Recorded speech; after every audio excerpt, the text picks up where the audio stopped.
Ini adalah Vivo X100 Pro. Iya, akhirnya flagship Vivo hadir resmi lagi di Indonesia. Ketiga kamera belakangnya pakai sensor 50 megapiksel. Kameranya juga udah pakai Zeiss T-Star Coating Flare. Apa itu flare? Kamera telenya luar biasa. Selfie-nya bisa 4K 60 fps. Ya, akhirnya Vivo punya juga kemampuan ini setelah sekian lama dipentokin di 1080p. SoC-nya pakai Dimensity 9300 yang performanya monster banget. Baterainya besar, ekuivalen 5400 mAh Blue Volt battery, dan masih banyak lagi segudang kemampuan yang dimiliki oleh si Vivo X100 Pro ini. Dari durasi videonya harusnya kalian udah paham lah ya. Tapi walaupun ini menurut kami yang terbaik, bukan berarti smartphone ini super sempurna. Ada beberapa hal yang menurut kami patut kalian pertimbangkan. Jadi sebelum beli, simak dulu review kita kali ini.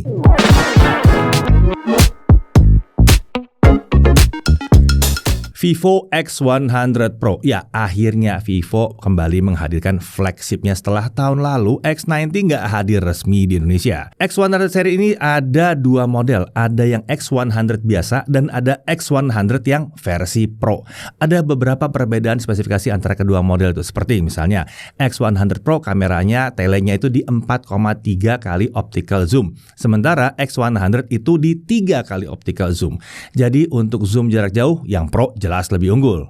Kemudian yang versi Pro itu bisa merekam video sampai 8K 30 fps, yang non-Pro itu 4K 60 fps. Baterainya kalau yang Pro itu 5400 mAh, sementara yang non-Pro itu 5000 mAh. Lalu port USB-C-nya versi Pro itu pakai USB 3.2, sementara non-Pro pakai USB 2 atau USB 2. Jadi kecepatan transfer datanya jelas lebih cepat di versi Pro. Ditambah lagi versi Pro juga sudah support display out, yang non-Pro belum. Ya, paling itu aja sih menurut kami yang paling terasa bedanya. Sisanya bisa dibilang mirip. Prosesornya juga sama ya, pakai Dimensity 9300. Kalau kalian mau lebih hemat dengan membeli yang non-Pro, pastikan saja perbedaan-perbedaan tadi penting atau tidak untuk kalian. Nah, untuk video kali ini kita akan fokus untuk membahas yang X100 Pro. Ini adalah versi terbaiknya yang bisa kalian dapatkan secara resmi di Indonesia. Kalau kalian nanya, Bang, X100 Ultranya masuk nggak? Nggak, itu China only. Negara lain juga nggak kebagian kok. Sama aja. Oke, sekarang kita masuk ke paket penjualannya. Tentunya di sini ada unit dengan screen protector yang udah terpasang. Lalu ada case-nya ya. Ada kabel USB C2C. Ada charger 120 watt flash charge. Jadi ada chargernya, ada dong chargernya. Catatannya, meski chargernya 120 watt, tapi X100 Pro ini bisa menggunakan daya maksimumnya sampai di 100 watt ya. Kemudian di sini ada SIM ejector dan ada paket dokumen. Nah, gini kan asik ya. Beli smartphone premium, rasa unboxingnya terasa premium. Lengkap pula nih isinya nih. Nah, untuk desain, Vivo menyebut desainnya sebagai Sun Halo Design. Ring di sekitar kameranya itu menggambarkan cincin matahari atau cahaya berbentuk lingkaran ketika sedang ada fenomena halo di mataharinya atau halo ya.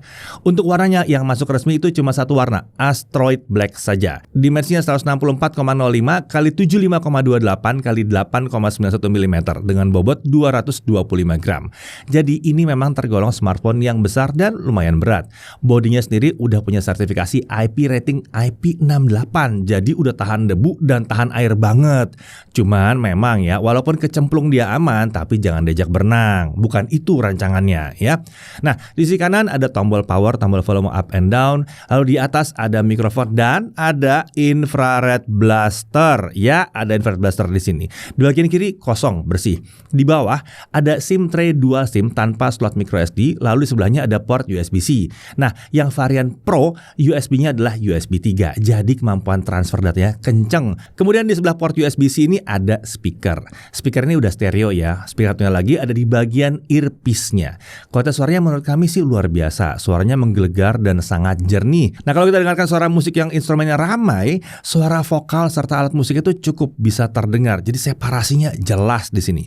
Intinya untuk pengalaman audionya, speakernya ini sangat memuaskan. Sekarang kita beralih ke sisi depan. Ini adalah layarnya 6,7 5,78 inci, panel AMOLED LTPO, ya udah kekinian nih.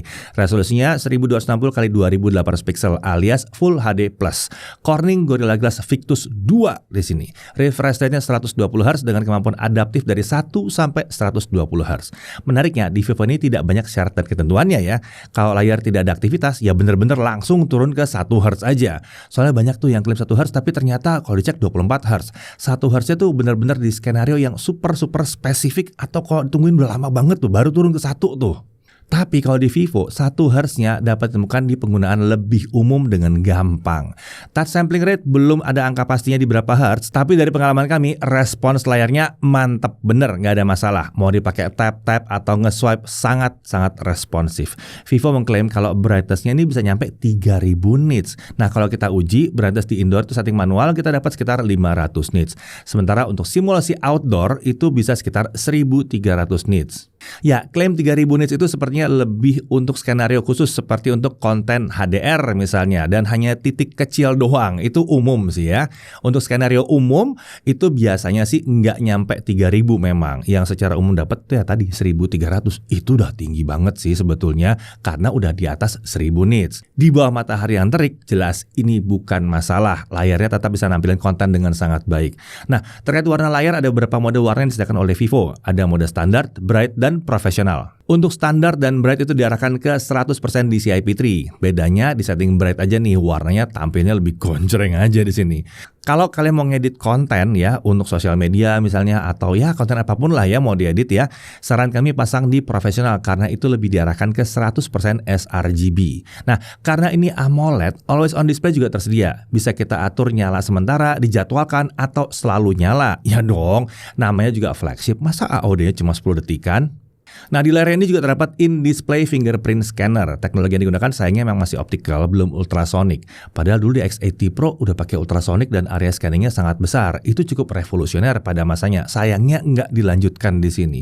Meskipun demikian, kami nggak ada masalah dengan fingerprintnya ini ya. Tetap terasa cepat dan akurat. Lanjut ke atas layarnya terdapat earpiece untuk telepon dan kamera selfie 32 megapiksel fixed focus. Sayangnya nih belum autofocus nih. Harusnya kalau ngambil dari V30 series asik nih ya. Nah, video recording ya, tapi yang ini udah sampai 4K 60 fps. Akhirnya permintaan kita didengarkan. Dari dulu selfie Vivo di flagship itu mentok 1080p aja. Nah, sekarang udah seperti flagship beneran nih di sini ya.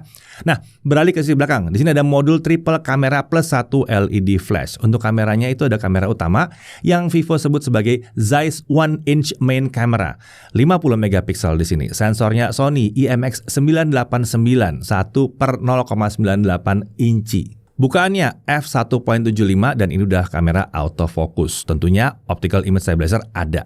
Video recordingnya ini nyampe 8K 30 fps, tentunya 4K 60 juga bisa ya. Slow motion tersedia di 1080p dengan frame rate max di 240 fps.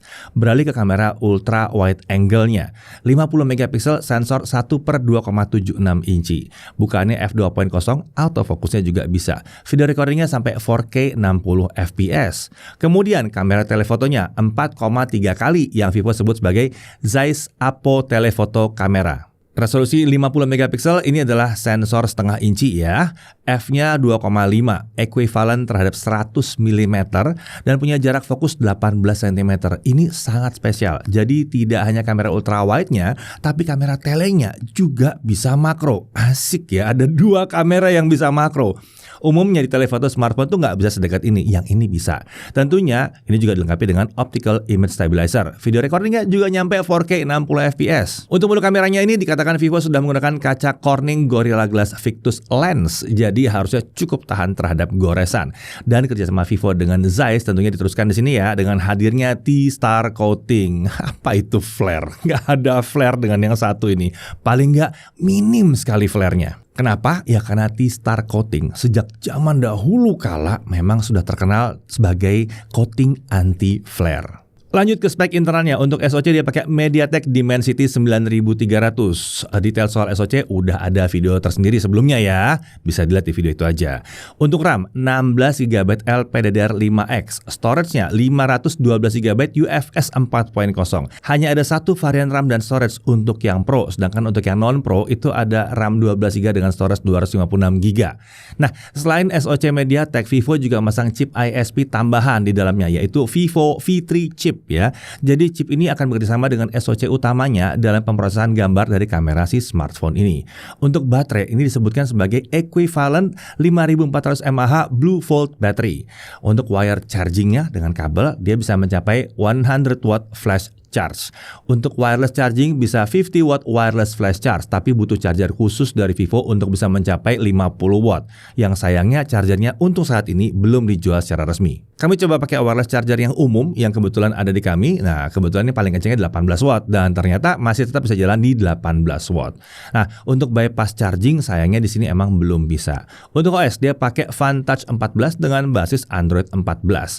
Untuk Android update kali ini Vivo memberikan janji 3 kali Android update dan 4 tahun security update. Untuk sensor-sensor tentunya aman di sini. Semua sensor esensial tersedia, gyro juga udah hardware. Jadi lengkap ya, namanya juga smartphone kelas flagship.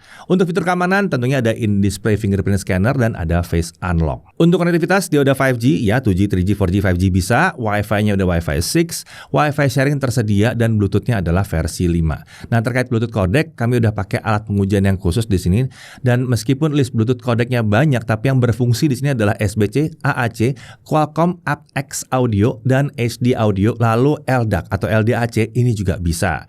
USB OTG gimana? Bisa dong. Untuk NFC seperti biasa, ini Vivo, dia udah NFC multifunction. Jadi bisa tuh untuk ngopi akses card.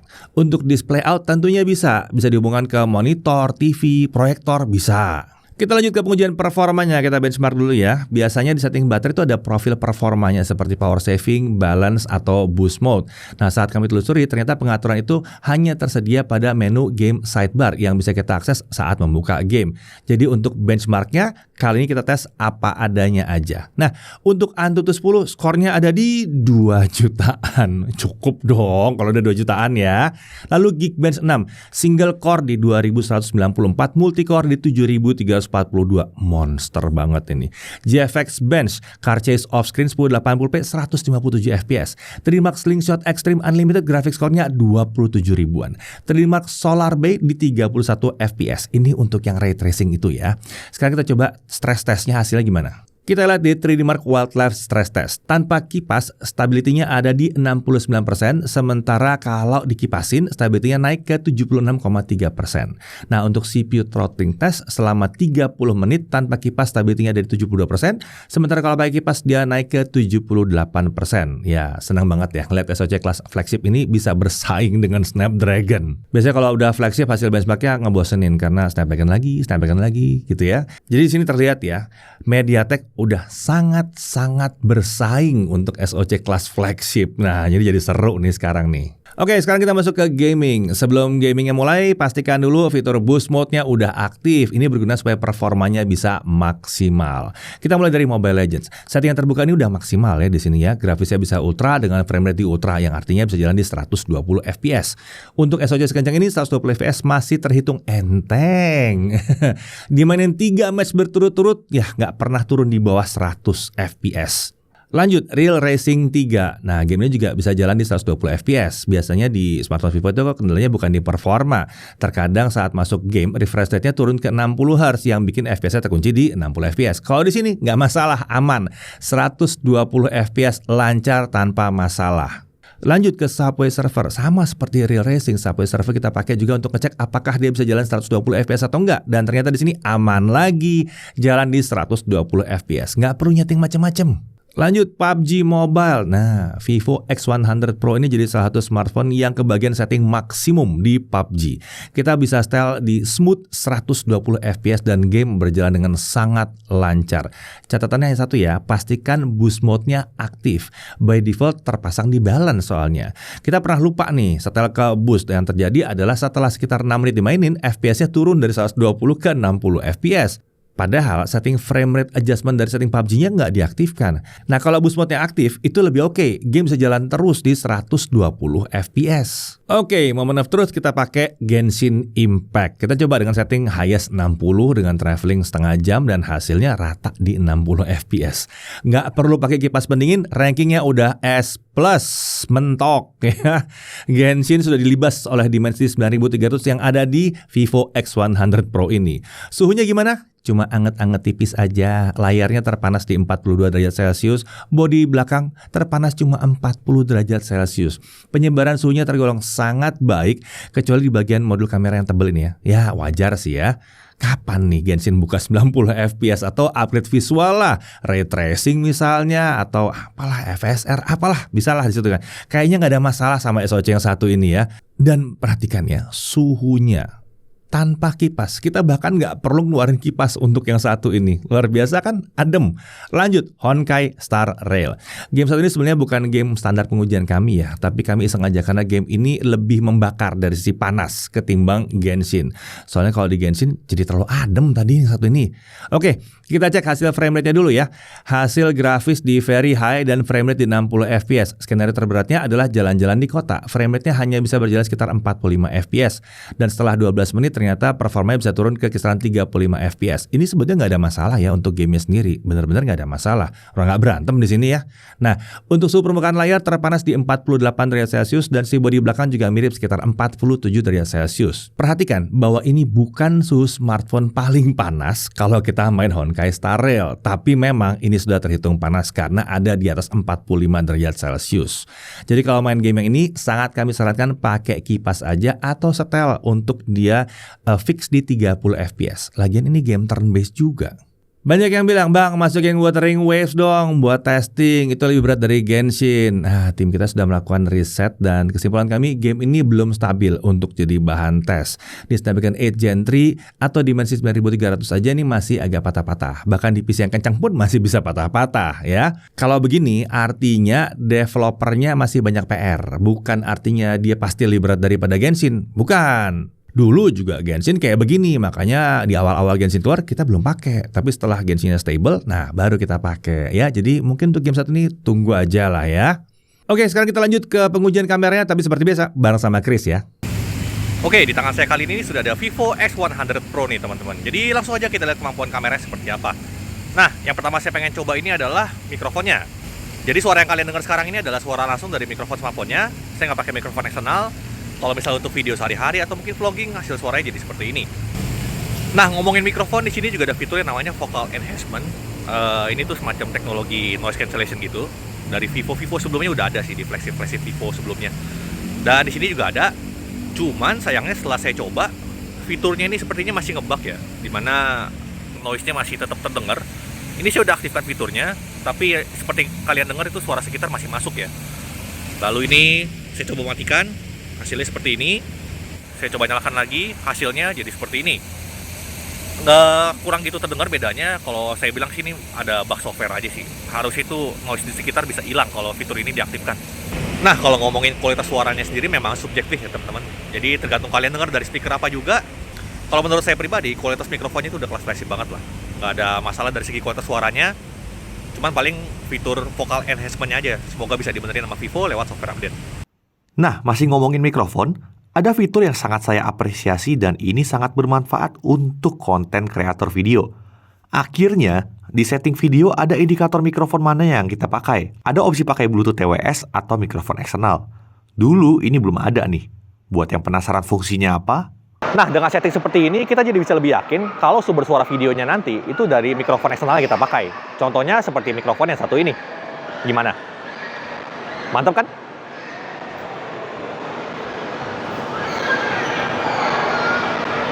Oke, kita lanjut ke basic test berikutnya untuk kamera selfie dulu.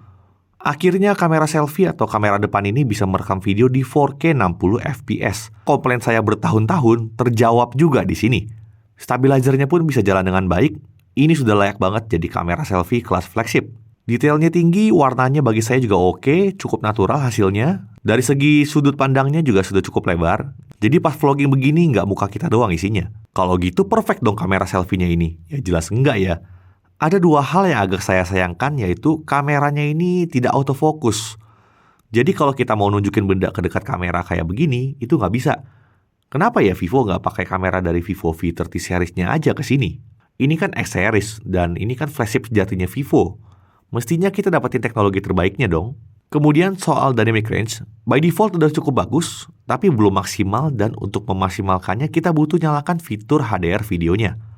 Seperti yang kalian lihat, saat fitur ini aktif, pencahayaan lebih seimbang sisi gelap dan terangnya, serta informasi yang terlihat jadi bisa lebih banyak juga. Tapi masalahnya adalah, kenapa untuk mendapatkan video terbaik, kita harus repot-repot dulu mengaktifkan fitur ini. Ditambah lagi HDR videonya ini belum support di 60 fps. Apakah ini keterbatasan SoC atau sensor kameranya, saya juga belum tahu sih. Tapi bagi saya, kalau di kelas flagship, harusnya pengalamannya bisa lebih dimudahkan. Apapun setting yang kita gunakan, HDR-nya harus bisa jalan. Stabilizer pun juga harus jalan. Mau 4K, mau 60 fps, pengguna harusnya cukup tinggal rekam aja dan hasilnya harus beres di semua kameranya. Nah, opsi fitur HDR ini tuh adanya di kamera selfie-nya aja ya. Untuk kamera utamanya entah kenapa nggak ada. Tapi untungnya dynamic range video di kamera utamanya sih udah bagus-bagus aja. Kalau ditanya kenapa hal ini yang saya protes, karena sudah ada smartphone flagship yang bisa melakukannya sejak 3 tahun lalu. Oke, lanjut ke kamera utamanya. Hal pertama yang saya coba adalah stabilizernya. 8K 30 fps videonya stabil. Ini peningkatan yang sangat signifikan. Dulu di X80 Pro 8K-nya goyang, kali ini sudah lebih oke. Untuk 4K 60 fps-nya juga aman, kestabilan video kamera utamanya sudah sangat baik. Jika butuh kestabilan ekstra, ada fitur Ultra Stabilization dengan resolusi maksimum di 1080p 60 fps. Tapi bagi saya, default stabilization-nya aja udah cukup oke sih, nggak jauh beda soalnya. Dari segi detail, kamera utamanya ini udah sangat mantap, dynamic range juga sudah cukup bagus, meski sebetulnya kalau menurut saya sih ya, ini masih bisa ditingkatkan lagi. Di beberapa situasi, bagian highlight masih bisa overexpose dikit, padahal bukan di kondisi yang super trik. Oke, overall kamera utamanya masih terhitung aman sih buat saya. Sekarang kita lanjut ke kamera ultrawide-nya. Stabilizernya bagus dan tetap bisa stabil meski di 4K 60 fps. Menariknya, kamera ultrawide-nya ini autofocus ya. Jadi kita bisa ngambil angle makro tapi dengan sudut pandang yang lebih lebar gitu. Dari segi detail juga sudah mantap, kualitas kamera ultrawide-nya tidak terlalu jomplang saat pindah dari kamera utamanya. Dynamic range juga sudah oke, mirip seperti kamera utamanya tadi, masih ada bagian yang overexpose sedikit, tapi overall udah oke lah buat saya. Bisa saya bilang kamera ultrawide ini adalah salah satu yang terbaik dari smartphone flagship resmi Indonesia yang ada saat ini. Oke, lanjut ke kamera telefotonya. Detailnya mantap, dan tentunya kemampuan yang paling saya suka adalah jarak fokusnya yang dekat sekali. Dan lagi-lagi ini bisa dengan mudah saya bilang, kamera telefoto di X100 Pro ini adalah yang terbaik dari semua smartphone Android yang pernah saya coba. Dari segi pengalaman multi kameranya juga sudah mantap. Seperti yang kalian lihat, pindah-pindah antar kamera terasa sangat mulus dan sudah bisa pindah kamera ketika kita merekam di 4K 60 fps. Masih jarang loh ada yang bisa. Walaupun ada sedikit keterbatasan ya. Saya menemukan di mana saat merekam 4K 60 fps, kita tidak bisa pindah langsung ke kamera selfie-nya. Cuma bisa pindah antara kamera utama, ultrawide, dan tele-nya aja. Kalau mau bisa pindah ke kamera selfie, merekamnya tuh harus di bawah 4K 60. Oke, sekarang kita lanjut ke low light-nya. Kamera selfie atau kamera depannya tuh masih bisa mempertahankan detail dengan baik. Gambar juga terbilang bersih dari noise, tapi agak terlihat grainy terutama di area-area yang gelap. Jitter stabilizer ada, tapi ini levelnya masih minim lah. Overall masih cukup bisa diandalkan kamera selfie-nya untuk kondisi seperti ini. Kita pindah ke kamera utamanya. Dan hasil dari kamera utamanya ini ternyata sangat luar biasa ya. Videonya masih terang dengan detail yang sangat tinggi, serta sangat bersih dari noise. Ini bahkan lebih terang dari apa yang mata saya lihat. Dan yang lebih luar biasanya lagi, 4K 60-nya tetap bisa menghasilkan gambar yang terang dan detail. Sebagai gambaran, ini saya coba pindah-pindah kamera di 4K 60. Dari kamera utama ke ultrawide lalu ke telefotonya. Sebetulnya, kamera ultrawide dan telenya ini lebih menggambarkan kondisi aslinya. Ini yang saya lihat, gelapnya tuh begini. Segitu luar biasa kamera utamanya ini, sampai di kondisi ekstrim seperti ini pun, videonya tetap terang. Bahkan di 4K 60 fps. Wow. Sekarang kita tes lebih lanjut dulu untuk kamera ultrawide-nya. Sebetulnya videonya masih cukup terang juga ya. Detailnya juga masih bisa dapat. Biasanya di ultrawide lain, gambarnya udah super gelap. Kalau di sini masih tergolong oke. Cuma memang kalau diperhatikan, noise-nya cukup tinggi terutama di area-area sudut frame. Ini wajar sih terjadi di ultrawide. Jitter stabilizer masih cukup terlihat, tapi anehnya ini baru terasa saat kita merekam di 30 fps. Saat kita coba di 60 fps, loh kok stabilizernya malah lebih rapi, tapi memang videonya jadi lebih gelap sedikit dibanding 30 fps. Wajar banget ini. Overall kamera ultrawide-nya tergolong bagus sebetulnya. Tapi yang membuat pengalaman pakainya terasa jadi agak biasa itu karena kamera utamanya yang terlalu luar biasa. Jadi terasa agak jomplang kalau low light. Kalau pas terang kan aman, kalau low light itu lebih kelihatan. Nah, sekarang kita lanjut dulu ke kamera telefotonya. Stabilizer video telenya memang belum bisa sebaik kamera utamanya dan kamera ultrawide-nya. Ini wajar banget, bukan hal yang perlu diprotes. Kalau buat saya pribadi, kamera telenya ini merupakan salah satu yang terbaik karena videonya masih oke banget nih dari segi kualitas gambarnya. Biasanya kalau di smartphone flagship lain, telenya udah nggak kelihatan di kondisi seperti ini. Yang saya nggak sangka-sangka, 60 fps-nya juga sangat bisa diandalkan. Ini kamera telefoto loh ya, wow. Dan sebagai catatan, ini saya tes dengan setting auto fps-nya dimatikan ya, supaya frame rate-nya stabil. Sedikit catatan aja soal kamera telefotonya ini, di beberapa kondisi kamera telenya bisa pindah ke kamera utama yang di crop. Dan ini bikin gambarnya jadi jauh lebih pecah. Ini masalah umum sih di flagship, bahkan buah-buahan juga bisa kejadian kok. Dan di bagian ini, saya sangat berharap tim Vivo bisa kasih opsi untuk mematikan auto switch telenya. Masih bagus kok telenya untuk low light, jadi nggak usah pindah-pindah ke kamera utama gitu. Nah, karena kameranya ini sudah dilapisi Zeiss T-Star coating, kita jadi nggak perlu mengkhawatirkan soal flare. Luar biasa lah ini coatingnya. Ini saya kasih lihat sebelahan dengan iPhone untuk ngasih lihat bedanya seperti apa. Sebelum kita lanjut ke foto, kita cek autofocusnya dulu ya. Sejauh saya pakai, sama sekali tidak ada masalah soal autofocus. Mau di 30 fps, mau 60 fps, kamera ultrawide, kamera utama, kamera tele, autofocusnya tuh cepat dan akurat. Masalah saya cuma selfie-nya aja sih yang nggak autofocus. Oke, lanjut ke foto-foto. Fitur favorit saya untuk foto adalah Zeiss Style Portrait-nya. Bokehnya itu coy. Asli dah, cakep-cakep banget hasil bokehnya. Di mode portrait-nya kita juga disediakan berbagai macam focal length dari 24mm sampai 100mm. Dan kita juga bisa pilih macam-macam bentuk bokehnya, ada banyak. Tapi personal favorit saya ada di Zeiss Biotar. Vivo juga menambahkan lagi fitur portrait spesialnya yaitu Zeiss Multifocal Portrait. Atau kalau di menu kameranya namanya Portrait Lens Kit. Jadi ini semacam preset untuk memudahkan kita mengambil angle-angle portrait dan masing-masing sudah ada tuningan warnanya juga. Ini berguna buat kalian yang mau lebih simple. Dari gambar-gambarnya aja udah cukup menjelaskan ya, kapan fitur ini cocok untuk dipakai. Nah, selanjutnya saya juga mau kasih lihat kemampuan zoomingnya yang bikin saya terheran-heran. Ini foto dari kamera ultrawide-nya, lalu ini kamera utamanya, lalu ini kamera tele 4,3 kalinya, dan ini zoom 20 kalinya. Masih cukup jelas ya. Lalu ini zoom 60 kali, dan ini zoom 100 kali. Gokil kan? Tulisannya masih bisa terbaca. Ini saya juga pakai untuk foto sunset. Saya sorot ke matahari langsung dan fotonya jadi kayak begini. Mataharinya bisa teredam dan area shadow masih bisa dapat detailnya. Gak full hitam doang. Waktu teman saya si Irham pergi ke Hong Kong untuk nyobain Vivo X100 series, dia juga sempat foto sunset di sana dan hasilnya lebih keren lagi ternyata di sana. Ya, singkat cerita, Vivo X100 Pro ini adalah smartphone andalan saya untuk foto-foto beberapa minggu terakhir ini. Oke, tadi tuh basic testnya. Sekarang kita lihat fitur-fitur ekstranya. Yang pertama itu ada 4K Cinematic Portrait Video. Finally, portrait video bisa 4K di smartphone Vivo. Detail yang dihasilkan luar biasa, bokehnya juga tergolong rapi dan cukup natural. Kita bisa pakai kamera utamanya atau kita juga bisa pakai kamera telenya. Keduanya sama-sama bisa 4K. Personal favorit saya ada di kamera telefotonya. Jika kalian mengincar bokeh video di smartphone, saat ini bisa saya bilang Vivo X100 Pro ini adalah yang paling bagus. Selain karena kualitasnya tinggi, bokehnya pun natural ya. Sistemnya bisa mengenal kedalaman gambar, jadi ketika di situasi seperti ini, jika depan fokus, belakangnya blur. Kalau belakangnya fokus, depannya yang blur. Dulu, masalah di portrait video adalah kalau di situasi seperti ini, kedua orangnya akan fokus. Dan bokeh yang di lensa beneran kan harusnya nggak seperti itu ya. Next, fitur ekstra yang saya cobain ada slow motion. Slow motion di sini kualitasnya mantep ya. Saya sering pakai di 1080p 240 fps. Belum slow motion yang terbaik sih di smartphone. Saya sedikit berharap slow mo-nya juga bisa dipakai untuk kamera ultrawide dan telefotonya juga. Dan harusnya sensor dan SoC-nya sudah sanggup dong ya. 4K 120 fps. Tapi sayangnya di sini belum bisa. Lanjut ada fitur Pro Mode. Fitur Pro di sini kita bisa pakai untuk foto dan video juga. Untuk detail fitur Pro Mode-nya bisa kalian cek aja di menu kameranya berikut ini. Kayaknya bisa jadi video terpisah ya kalau mau bahas detail Pro Mode-nya doang. Oke, kesimpulan.